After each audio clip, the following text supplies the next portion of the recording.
Hey everyone, Panyo here. Thank you for tuning in to another episode of After Dinner Mints. I highly encourage everyone watching to join us in the Art Blocks Discord. A link to our Discord can be found in the description of this video.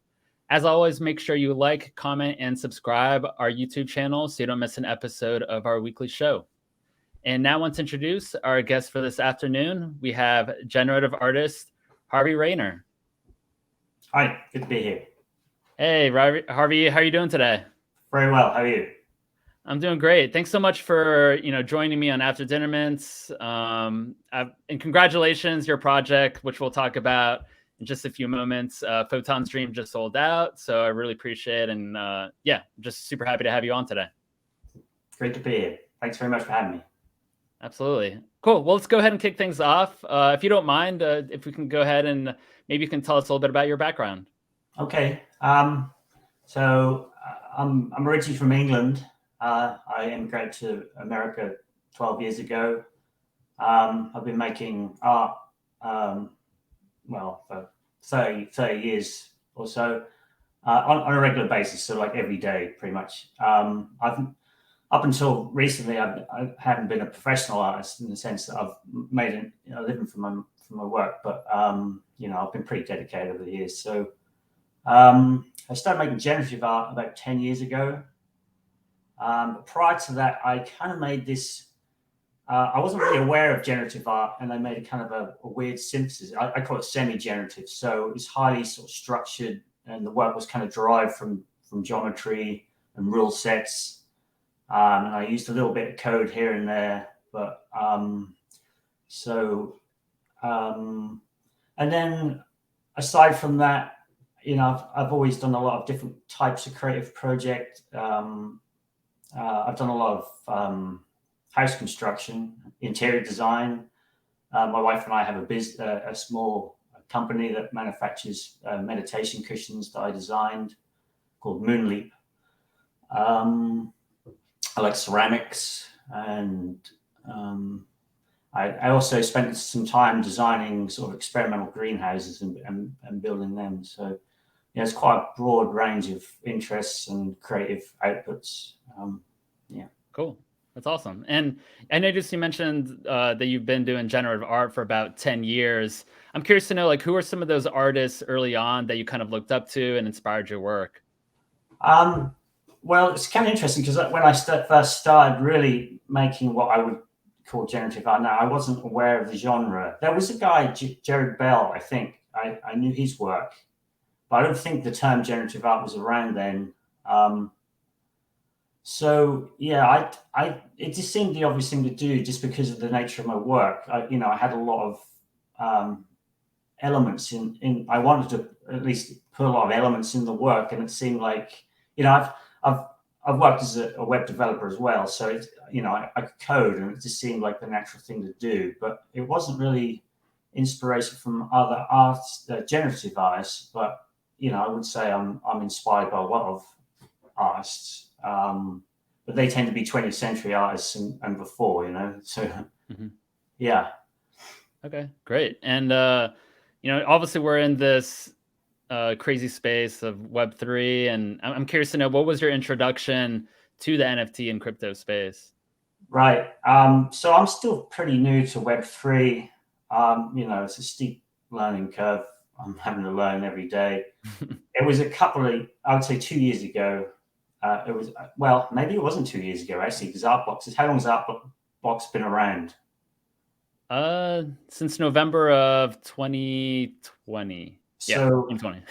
Okay, so I guess I'd heard of NFTs just before then. I was kind of interested, and I guess I didn't really see how my work could fit. I didn't see a natural fit. I was kind of curious about it, but then I had a podcast with Snowfro talking about Artblocks, and I thought, oh wow, this is a perfect match. And I never really thought about long form generative art before. The stuff I'd made had always kind of hand selected the outputs and post processing and so forth. But just that concept of sort of long form generative art that I guess started with Artblocks. that really appealed to me, because I like to work a long time on a piece, and it's quite a radically different concept of art. And I thought, wow, this could be a foundation of something quite new.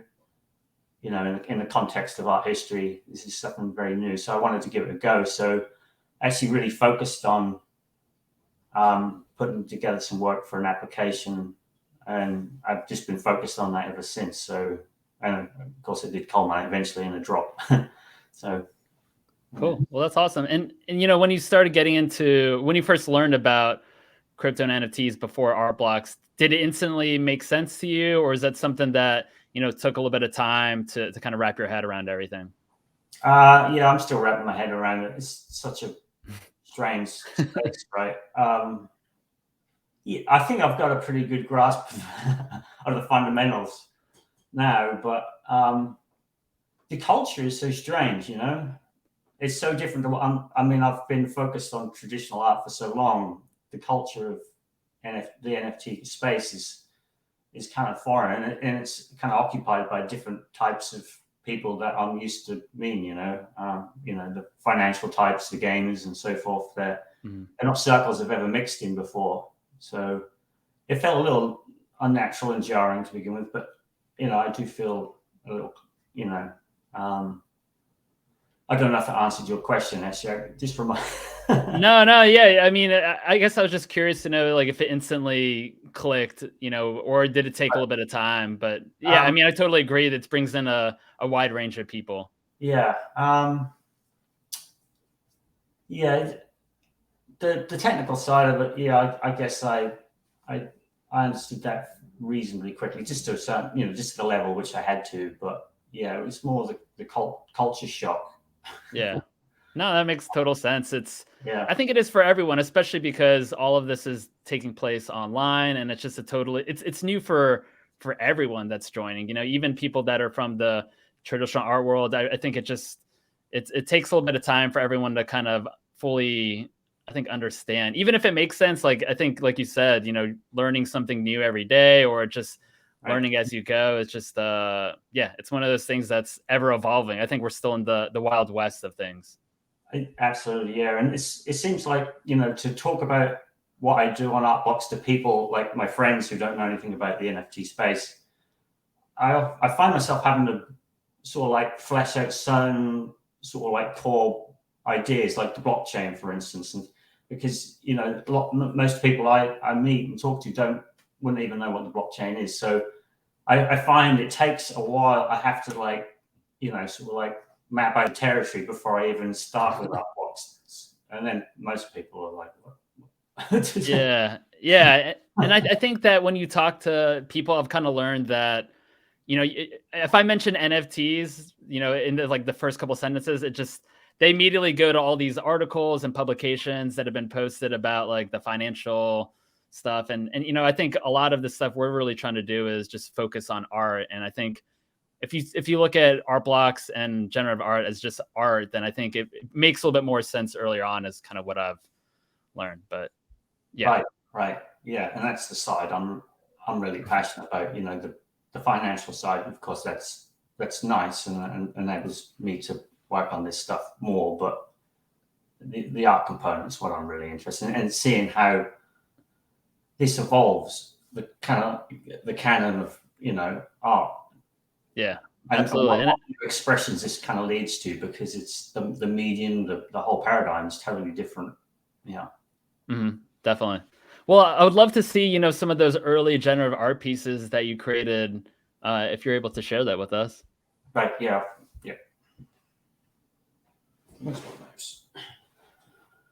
Okay. So this is actually just my website.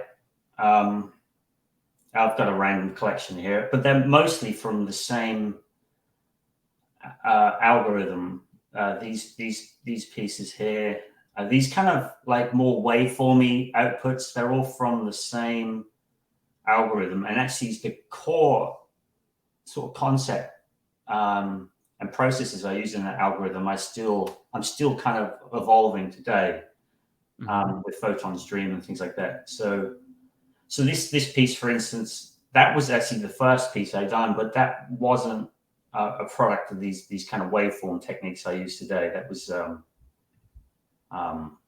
and you see, I've used a little post-processing on that. I've applied a paper texture, but I think that was the very first one, and I think here is another kind of expression of it here. Mm-hmm. And for those early pieces, were those things that you kind of just experimented and just tried different things out, or did you have kind of like a set goal in mind of what you wanted to create?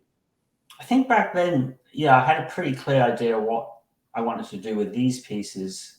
It's not like that now. I tend to work in a different way, but yeah, I think here. So this is SVG, although it probably doesn't look like it because of the texture. But no, I would have had a very clear idea what I was going to do there, and it wasn't like this certainly wasn't long form. You know, I would just play with the parameters and maybe get a handful of different outputs that I liked. But yeah, I have a pretty clear idea with that one. Okay, great. Yeah, do you have any other pieces you'd want to share and talk about? So yeah, this one. So again, this one wasn't what I'd call like a waveform. This is not like a product of an equation. This is quite, this is building the output in a quite kind of sort of like in the way that somebody uses like P5JS would build it. Now I kind of I don't really use shaders, but I use a similar process to a shader where I'm kind of building the output pixel by pixel. But these were kind of like, you're constructing it in a way where you're kind of applying elements to the canvas. And this thing in the middle here, this actually I can probably find, so you can see, there it is. So I made this. Well, this says 2012. I think it's actually earlier than that. But this I would have made in Corel Draw, just with the vector software, just manually. And it was around this time where I thought, well, I should just write code to do this because it's kind of taken me a long time to manually do all this. So yeah, so that's why I first started doing it. And these simple outputs, well, I say they're simple. They're pretty simple actually. You can see that's just, once I wrote the code, I could then extend the parameters and have something far more complicated. But yeah, so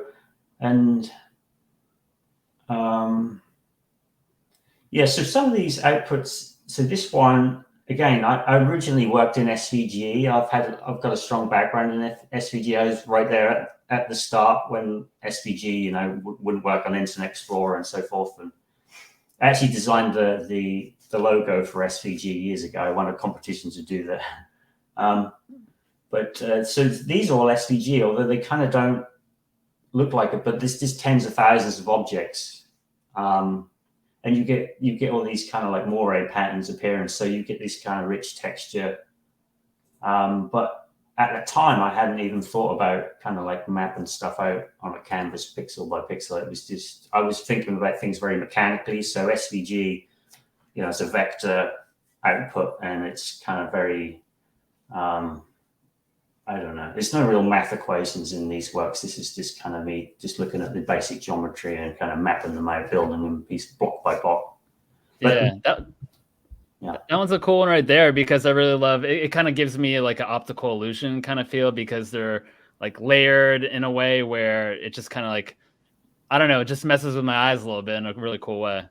Right. Yeah. When you, because of the geometry I use when you scale these things, actually, well, I won't do it now because I have to go off this website. But when you scale them, the moire patterns really come alive, and they kind of morph and change.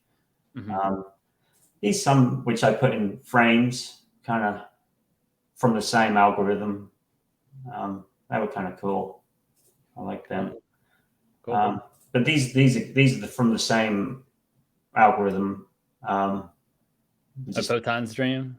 Well, no, this kind of evolved into Photon stream, but You can see, there's if you look closely, I don't know if it shows up on your monitor, but you can see the kind of like, this is still SVG, so there's no kind of like blurring. These are individual objects, and you get these hard edges.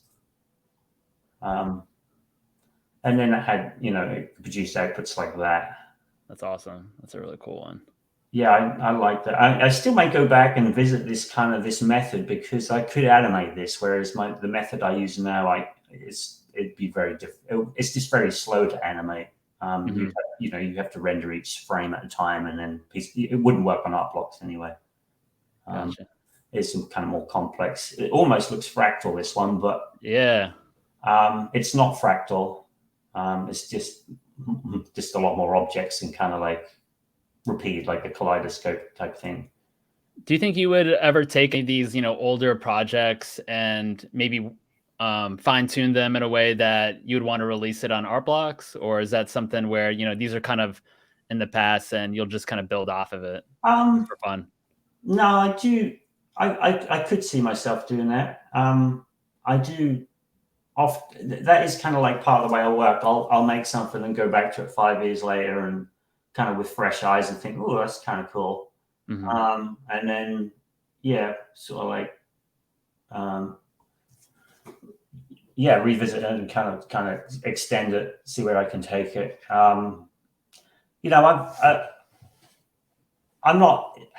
kind of like the idea of kind of evolving a style. That's pretty much how traditional art works, right? They evolve. They don't tend to have these radical shifts.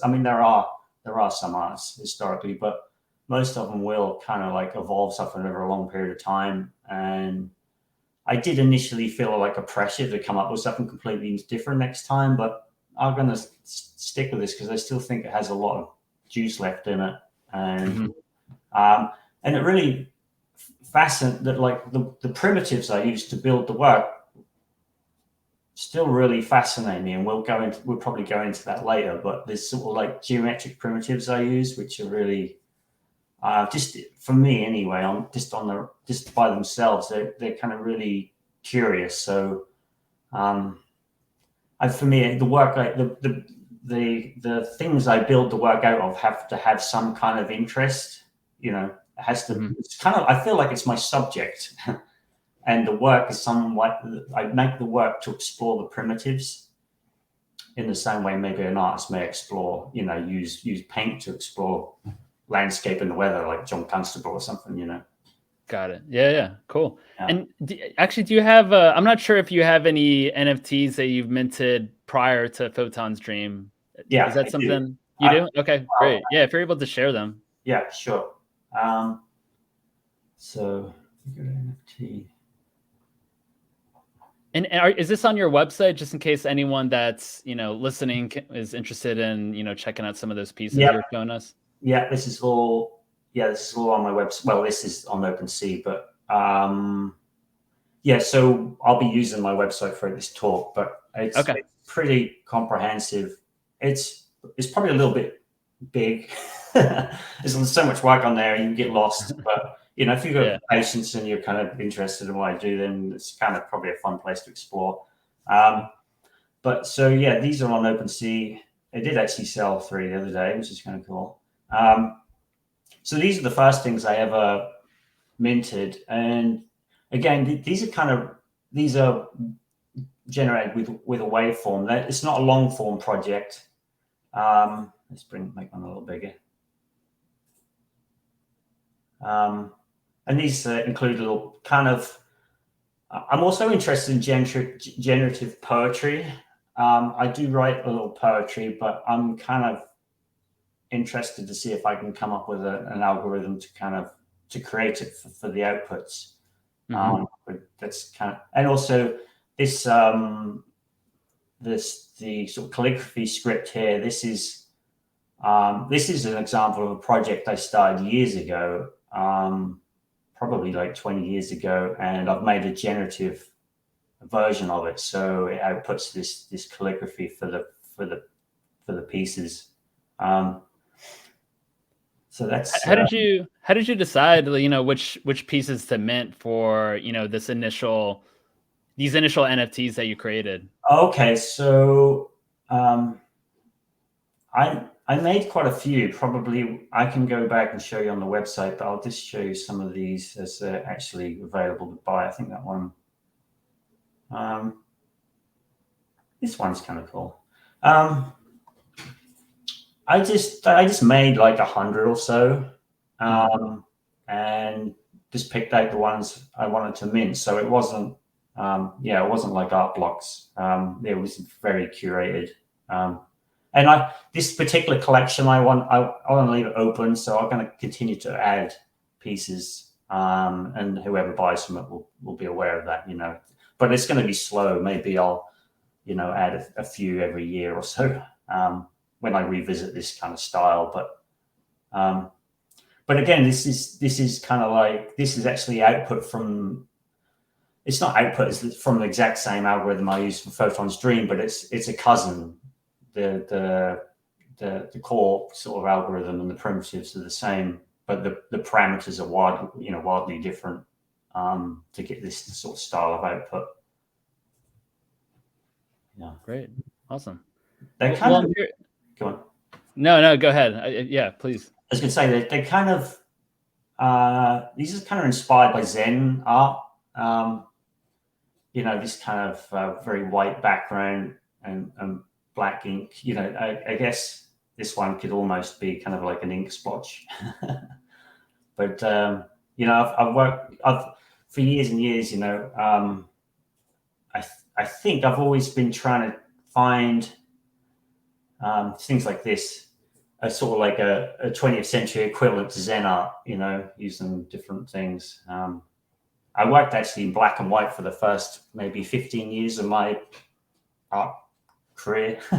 I didn't use any color at all. I just was sort of obsessed in a black and white look. But so that one, yeah. So these are some of the outputs for those. I call them waveform artifacts.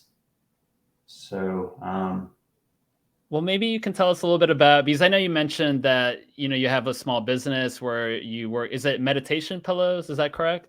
Yeah. I would love to know just how that meditation. I feel it sounds like that's like a big part of your life. Is like, how does that translate into your art? I know you mentioned kind of like the Zen with like some of these pieces, but I'm curious to know like how that's kind of translated. Okay. Yeah, it has been a big part of my adult life. I'm in America because maybe when I was 22, I came to America to go to a Zen Buddhist monastery. I thought that was going to be my life, and but in the end, I didn't go there. I ended up hitchhiking around the country for 6 months. But I've always meditated, and especially the first sort of 15 years of my life, I was pretty disciplined about it. I used to do a lot, hours, 4 or 5 hours a day sometimes. So, and I used to go on a lot of retreats and things, but it just, I don't know how it kind of just feeds into your work unconsciously. I don't know if I actually sit down and, well, that's not true. I guess there are times when, especially years ago, maybe 10 years ago, I would kind of meditate on my work. So I would constantly have a practice of like just meditation where I wouldn't be focused on anything. But then there would be periods where I would actually, especially kind of when I was working on a geometric kind of idea, I would be able to kind of like hold that in my head and use that to kind of like calm myself down. And then sometimes I'd get little insights into that geometric model or little ideas about where to take the artwork. But it wasn't really, I wasn't really looking for a solution. I think that's where it works. If you can, something you're really familiar with, for me, it was a certain geometric object or whatever. I could just hold that, and I wasn't looking for a solution or a piece of artwork. They may come or not, but it was just kind of like a way to still my mind and sort of like just be with it. And I'd say that's pretty typical of the way I work.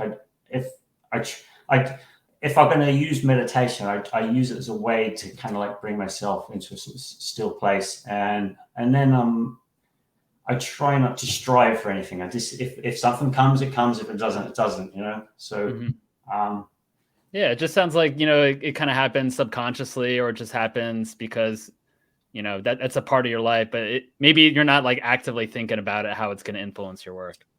No, it's more, for me, I think the inspiration comes from work itself and what's in front of me when I'm working, but also it comes from just silence, from the opposite, sort of like no activity at all. So when it gets out of balance, when there's too much activity and I'm not spending enough time meditating or just being still when I'm out walking and stuff, then then I'll have problems. But yeah. But if I can keep that balance, it's nice, and sometimes the work appears in the meditation. Sometimes the meditation, the stillness appears in the work. Sometimes I could be really in the thick coding even, but it's the same as being on the cushion. There's still something there which is still observing the process, and that's probably when I said it's best.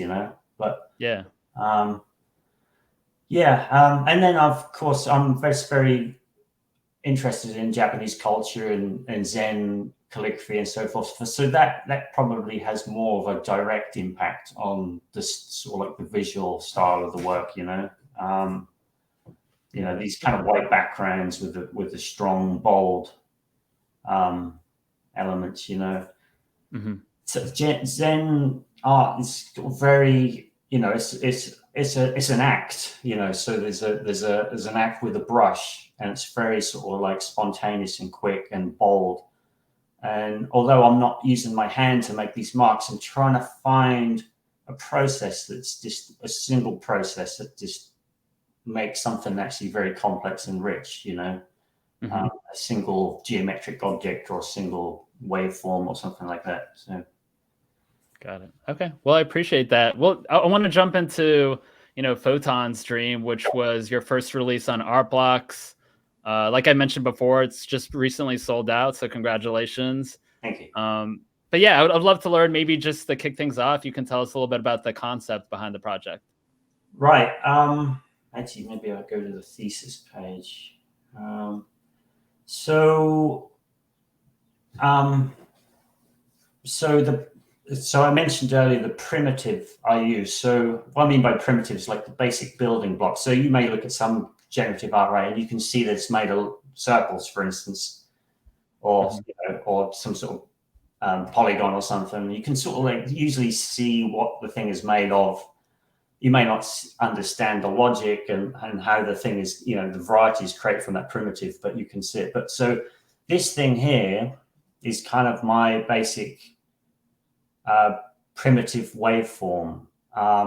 And I've been fascinated with this thing for years. And you'll see, if you look into math and physics and stuff, you see this appear all over the place. It's kind of, it looks like electromagnetic, it looks like the magnetic waves around a dipole magnet or something. So, but I've been interested in it for a long time, and I've found different ways to express it. And what interests me about it is that it seems to have this. Let's just go here. When I was maybe in my early 20s, I started to think about infinity and how you could express that in a finite way on a canvas. And I came up with this thing, and I don't know if you can see my cursor on your screen, but at this point the waves are infinitely small. And as they go through here in the middle here, it's a circle, but it's infinitely large. So obviously it's a straight line. So it's this thing that you can kind of express infinity in a finite way. And over the years, I've just found lots of different ways to kind of like express this. And then eventually it became like a waveform. So rather than these kind of like sort of lines, basically, I expressed it more as a waveform, and it became this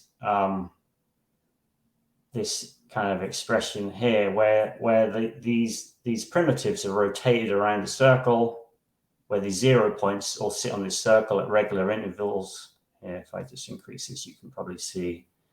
And then what I do is I I vary the frequency of these little nodes, and with a kind of another kind of branch of my work, which is kind of like harmonics, and I apply different harmonics to those frequencies, and I end up with these structures. Now, when they're all the same, when they're all the same frequency, you end up actually with a structure which belongs to a class of objects called quasi-crystals, which are kind of fairly new to science. We've only been aware of them for maybe about 15 years or so, but they're kind of interesting. And when you sort of like create physical objects with quasi-crystal structures and at an atomic level, they have really unusual properties, and it's kind of like a growing field. And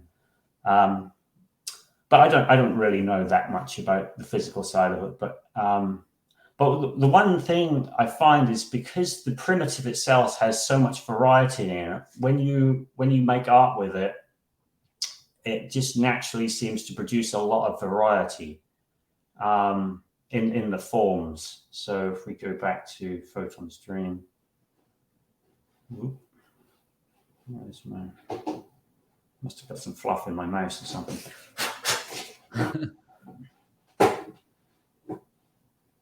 Oh, where's my mouse playing that? No problem at all. Oh, I know why. Because I'm looking at the video. Oh, got it.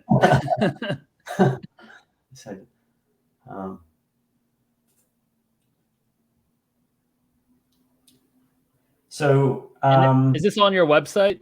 Yeah. So this is actually, I didn't mean to go to this page, but it's generating. It's Mint 1. It's like the actual generator is available on the website, and you can play with it.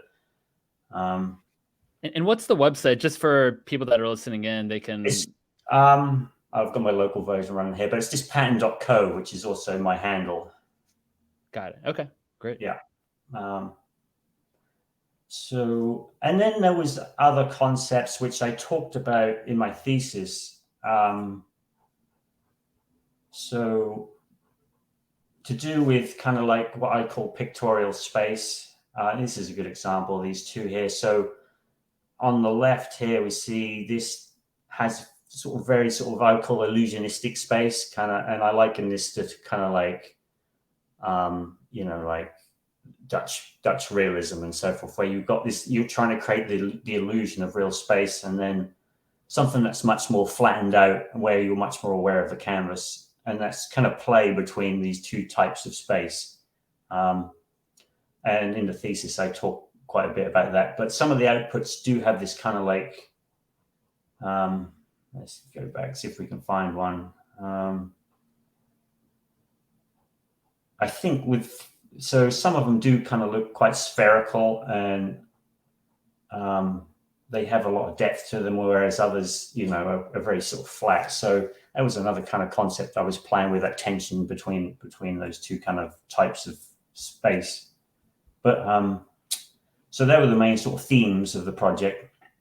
Okay, cool. And what's the the meaning of the project name Photon Stream? Oh, okay. So it kind of relates. It's a little cryptic, I realize that, but it relates back to the primitive and this idea of infinity and so forth. So a photon, is like a massless particle that travels at the speed of light, and because it travels at the speed of light, it doesn't experience time and space in the same way we do. So it's it's this kind of idea that it's traveled since the beginning of time, and yet for the photon it's a second ago. So it's for the photon, it's experiencing time and space in infinity and zero are kind of like totally, they're very different to us. And I guess this ties back to meditation and the experiences we can have in meditation, where we don't really, where sort of like large and small and inside and outside become blurred, or they just sometimes disappear completely. So it's this idea, well, what does a photon experience? How does it experience itself? How does it experience the universe? And it's this kind of like cryptic reference to the primitive I use, where the primitive includes all and nothing at the same time. Mm-hmm. Yeah. Okay, great. And I'm really curious, after hearing earlier that you really didn't use color for a number of years. Right. I'm curious to know that for this project, obviously color plays obviously a huge role in, you know, how we look at all these different mints. So I'm curious to know how you selected the color palettes for this project. Well, actually, my goal right from the start was to make the color generative. So I wouldn't be selecting palettes as such, but I'd be creating a color algorithm to model something that I liked. And I got almost there, you know. It's a really difficult problem. Yeah. And so all these, so I call them color spaces because they're a set of parameters that are fed to my color algorithm and there's a lot of wiggle room within the algorithm. So every time a certain color space is expressed in an output, there's going to be slight differences. So they're not like palettes in the sense they're a list of color, you know, values. But I kind of bottled out as I got closer to the kind of dropping because there was still some color outputs from my color algorithm I didn't like. But I basically would just run that algorithm and just pick out certain parameters that I liked and store them in the end. So it's kind of like this hybrid. It's a list of, I think, 67 parameter values which feed into the algorithm, and I give them, you know, names like anybody's names are. Yeah. Let's talk about the names a little bit. I've noticed that it seems like there's I don't know, some meaning behind it. Well, kind of, yeah. So if I open up this, we can actually, once this loads, we can see a list of the names in alphabetical order. Yeah, the names. So actually, with this utility, you can open up a mint and you can just try different palette and all sorts of different things on it. Oh, I shouldn't have done that. It's going to take a while. But yeah. So I realized that, you know, because of the features, I thought the colors, you know, everybody has this kind of like a relationship to color, right? And it seems it's a very immediate relationship. So I figured I would put a lot of energy into finding something that kind of, where the names were very evocative, at least to me. Mm-hmm. In the end, the whole process of naming the palettes took me about half an hour. But I felt really inspired when I done it, and I felt like they were a good representation of what each palette meant to me. So I stuck by. I didn't feel like I had to fiddle it, but you know, by that point, I really knew the color spaces really well. So I felt like I could just give it an instinctual name. So yeah, and they vary. AO Depression is kind of one I like. They are kind of Chakra and Blue Honey. I kind of just said the sort of first thing that came to my mind. Black Hole Suburb. That's kind of a good. I like that name. Yeah, I like that name a lot. But you know, there's ecstatic prayer and things. There is these kind of spiritual kind of vibe to some of them. Eternal Vow. I think I've called one of my pieces in the past that, you know, I really like this. It's kind of like, I like a name which suggests something vast and eternal and also concrete at the same time. You know, that I think for me, they're the kind of the best names. Some of these have references to Green Tara's mythology. Green Tara is a Buddhist kind of, I don't know what you call him, really, a Buddha. Yeah, gotcha. Yeah. I am here. You know, you could say that's very kind of Zen-like. Lapis Lazuli Mine, and then things like you know, there's this very sort of pinky one, A Mother's Kindness. That, you know, I just wanted to just kind of whatever the color just evoked in me, and it's so personal, right? For another person, that may not mean anything, but you know, what are you going to do? Yeah, no, absolutely. I mean, I'm so glad they're able to talk about it because it seems like, you know, there's so many different references to different parts of your life, or like what you said, it kind of comes to your mind. And I think that's something really special. And it's a part of this project forever, which is really cool. Right. Yeah. I was really happy. I really enjoyed the process of naming names. You know, I felt just really inspired and just that if I feel like that when I'm making something, then I trust it and I don't go back and change it. You know? I think that's the best thing to do. Yeah. Well, what about, you know, the different features from this project? Are you able to kind of just dive in and tell us a little bit about, some of the features and what they mean? Okay, yes. So actually, we might as well use this because we can actually see them. So we have, I can't remember what I call it now, but it's like the basic composition. I think I call it basic composition. There's columns and rows.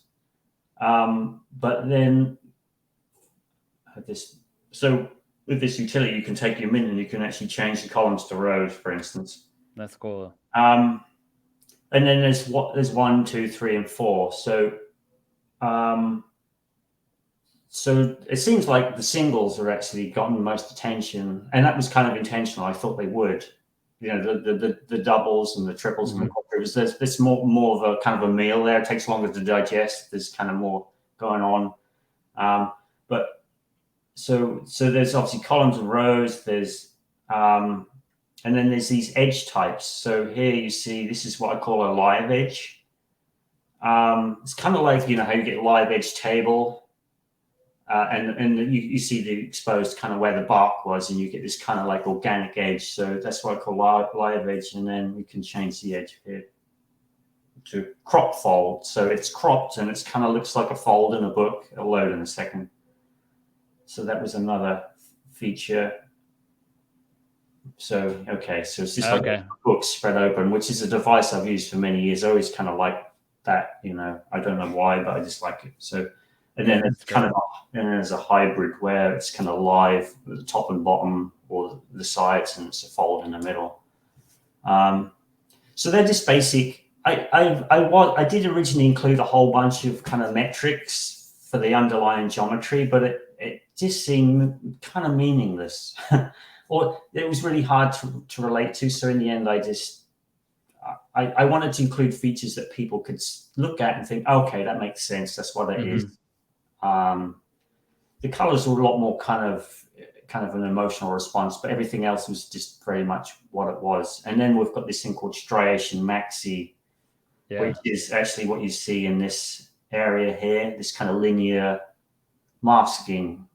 And I introduced that because some of the geometries, they get really small because they're kind of inverted, and sometimes it gets a little confusing in a smaller render. So I create this kind of masking effect to kind of cover those areas. So because I basically didn't like that kind of, not always, sometimes they did, but and sometimes that masking takes over the whole image, and that's where the striation maxi is kind of, I think they just said yes. Yeah, that's very cool. That's awesome. And I feel like this is a really tough question for a lot of people to answer, because I don't know if a project is ever done, but like, how do you determine, when a project is complete and finished? Well, like I said, I do tend to revisit things. So in my world, that a project is never complete, but there is that, like, you like if you feel like it's a good, honest expression of what you set, you set to achieve, and if it, like with this type of thing, if it surprises me, then that's a good sign. Also, I like this idea that it's not ever complete and it's still got these sort of gems hidden inside it that can always be sort of revisited and expressed in new ways. So. Awesome. And I know it's different for every artist, but how, with this specific project, Photon's Dream, how do you prefer that the art be displayed? I know some people prefer things, printed, digitally, other methods, but yeah, how do you envision this project be displayed? Well, it is I like it on the monitor, and I've got a whole bunch of prints to make for some from the, it was one of the deals I offered. And I'm really looking forward to seeing how they're printed. But I think I really enjoy them in a different way when they're printed, But I wanted to make something that worked well on a screen, because that's, it's more authentic. That's how it's created. That's how it lives for most of its life. And, we'll see, I would love to see them big, like life size, taller than me, that would be awesome. Because there's so much going on in some of them. I think, that bigger scale would enable people to kind of like relate to that complexity in a different way. Yeah, especially the details, like you said, if it's life size, then you can actually to pay attention to some of these details that you can't see if you were to just look it up on your phone or on your computer screen. Right. Yeah, there is. There's a lot of detail you certainly don't see on the phone in these outputs. Yeah. Yeah. Well, are there any mints that you'd like to share that kind of surprised you, or any personal? I don't know if I want to say favorites, but some that were of interest, I guess, to you that came out of the minter. Well, yeah. So this, I actually picked out 30. This is the 30 I picked out yesterday, which kind of surprised me. Well, either really liked them, or yeah, they surprised me. This one was interesting. Like, I didn't realize my color space would generate this kind of much black, but it works. I would, and it's got these really curious kind of little rings in the graduations here, which I've not seen before. So that was, there's many which this one really surprised me. It's to do with this structure here. I've never seen a structure emerge like this in any mint I've made. I've made tens of thousands. The way it kind of these kind of compression lines at the top as it kind of gets towards the top of the panel. And this is really inspiring me. I mean, it could be maybe, this may form one of the key ideas to my next project.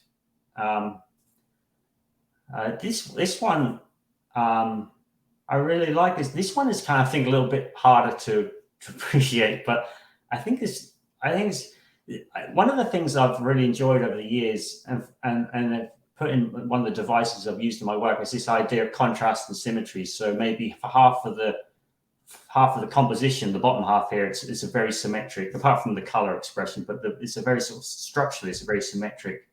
And then the top half of the canvas is, very asymmetric, and that kind of juxtaposition between these two types of symmetry, I like that a lot. And that's something that does appear quite a lot in Photon Stream, and I structured it to be that way. But this is a kind of an interesting output, I think. This one of the features is to do with the edge type, but the edge type is really thick. So if you imagine like a tree, which is all bark, and you end up with this very sort of like, so if you look here, the geometry is completely obscured by the edge. You can see it peeking through, and that's what makes these holes and so forth. But these components here really interest me in relation to the bottom part. It's just a really interesting contrast. This piece I thought was kind of cool. Reminded me of looked like almost like a planet being struck by a meteorite or something, and this could be another planet here. But the colors were so vibrant on this one, and they actually, Photon Stream does look very vivid and saturated. But actually, if you increase the saturation, put it in Photoshop, you'll find that actually there's a lot of desaturated color, and most of it is desaturated. It's just the way that they're contrasted, So that's a beautiful, man. I especially like that because especially with like kind of those greenish tints over there at the bottom, it kind of reminds me of the ocean a little bit, and then maybe the top part, kind of maybe like fireworks, or kind of just I don't know, just like a sunset, so to speak. So I'm getting some beach vibes from that one. Right, great, yeah. It's fascinating to hear what people see in them, and people they comment. Okay, this reminds me, and that's something I would never normally thought of. Yeah. This one's obviously this one stands out, but I haven't seen an output quite like this, and I had to go in and look at the parameters and just on my own software and just work out how the hell that was made, because I wasn't sure. Yeah. There's many which the texture in here really surprised me. This kind of like emergent kind of little bands of texture, really like them. Gives it an extra kind of depth, and maybe you want to share like one or two more would be great. Yeah, I'm getting conscious of time. We're almost at the end of the hour, right? Yeah. I like talking too much, obviously. No, this has been great. This was fiery. Yeah, I didn't realize my color space was capable of making this kind of intense, kind of hot amber look. this one was my daughter minted this one. Wow. This is mint number 1, and I really enjoyed how this kind of this texture modified and kind of morphed as it went down through this cell. This piece here, I mean, most people wouldn't even notice it, but it's really surprising that it's where it is and how it morphs into these kind of teeth structures, and then it keeps changing. But it all kind of the whole thing hangs together compositionally really well, and yet there's a lot going on there. Yeah, especially that bottom left part. It kind of reminds me. It gives me like a honeycomb kind of look to it. But yeah, that's a fantastic mint. Yeah, so that's actually a typical kind of quasi-crystal structure right there. Whereas this isn't at all. But the colors here are so kind of. I love it. Well, Harvey, thanks so much for sharing some of your favorite mints and kind of just talking a little bit about Photon's dream with us. It's been fantastic to kind of get a little bit more information and backstory on that project. It's been a pleasure. Yeah, it's been really fun. Well, I have a couple other questions. I'm curious to know. I feel like as an artist, a lot of people are always interested in trying different techniques and different systems. And I'm curious to know, are there any different techniques that you're hoping to learn and maybe utilize in a future project? I have certain things I do want to explore. It'd be difficult to explain. Yeah, so I'm not. So if I like to stick to generally technical things and languages and things that I know, just so I can focus on the creative side of things. I will take that jump and learn new devices and stuff, technical. Kind of go back to school for a bit, not literally, but metaphorically. Yeah. But usually I try to technically just stick to what I know, because there's so much to explore within that, and I can just really focus on being as creative as possible and pushing what I do know to its limits. So, yeah. Cool. Okay, awesome. And I'm curious to know, where do you go for inspiration for projects? Do you go more of like searching online, maybe go out in nature, maybe some museums, exhibits, or is there anything that you kind of do to get yourself in that mindset to kind of prepare for a project? I actually have a problem turning my creative mind off. So that's not a bad thing. Yeah, well, it seems like most people would want that, right? But like that's why I meditate, because if I don't, I will just get consumed by creative. I'll just be so focused on my projects that I'll cease to be a decent human being. Well, I'm not saying I am, but my wife will tell you I'm probably not. But but I just, yeah, it's a combination of work, regular work, discipline work, and silence, meditation, walking my dog. It's a big thing. I do that for a couple of hours every day. And just being in nature, and the project, whatever, everything else just comes to the surface. I don't really have to go somewhere to look for inspiration. It just happens, I think. Yeah. Okay, excellent. And I feel like Zen is obviously super important in your life, and I'm always interested to know, mental health is especially important in the space that we're all a part of, in this Web3 crypto NFT space where everything moves so incredibly fast. Like, how do you wind down, after a project has been fully minted out, or, even during the process of coding a project?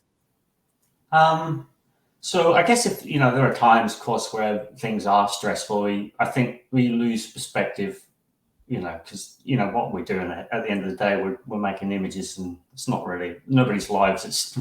Nobody's going to die if I get it wrong. So I try to keep that perspective. That helps. But I do, I'll be lying. I do get stressed out. I was a little stressed when my project didn't mint out really quickly, to be honest. But so I try. If I'm already stressed, then I try to exercise. Actually, I try to do something physical. I like rock climbing, so that really helps. I like playing with my dog and walking the dog. So, but the strategy is really to be calm at the start of the day, and and then I usually find everything's okay, So if I meditate or whatever, take that period to be calm when I start the work, and keep perspective. I just try to remind myself what I'm doing here. I mean, I'm fortunate, right? I can play and make images all day, and you know, the consequences of getting it wrong, it's not that great, you know. Yeah, I totally understand. Cool. Well, I appreciate you sharing that. And how can people reach you should they have any questions? I know you have a website, so if you don't mind mentioning that again as well. Sure, it's pattern.co. It's Patoen, Pattern. So I know of my accent, people don't hear what I say when I say pattern for some reason. But and pattern.co is my handle on Twitter and Discord. So that's a good place to reach me. You know, I always like chatting with anybody, so if anybody can DM me if they have any questions or anything, that's fine. Okay. Excellent. Well, we'll include all of those links and social media information inside of the description of the YouTube video. Okay, great. Awesome. Well, Harvey, thanks so much for joining me on After Dinner Mints. It's been a pleasure talking to you about your background and your first Art Blocks project, and I really look forward to seeing more of your work on the platform. Yeah, I'm looking forward to doing another drop. Awesome. Yeah, it's been real fun. Great. Likewise. Well, for everyone that's tuning in, After Dinner Mints is also a podcast. So if you're watching any of our shows, make sure to check out Spotify, Amazon, Google, all those major platforms, and you can check out the audio of each of our shows. Finally, we have a weekly newsletter that gets delivered once a week with information on upcoming drops and generative art related news. You can find a link to the newsletter in the description of this YouTube video. Thank you again to Harvey for joining me on After Dinner Mints. It's been a pleasure.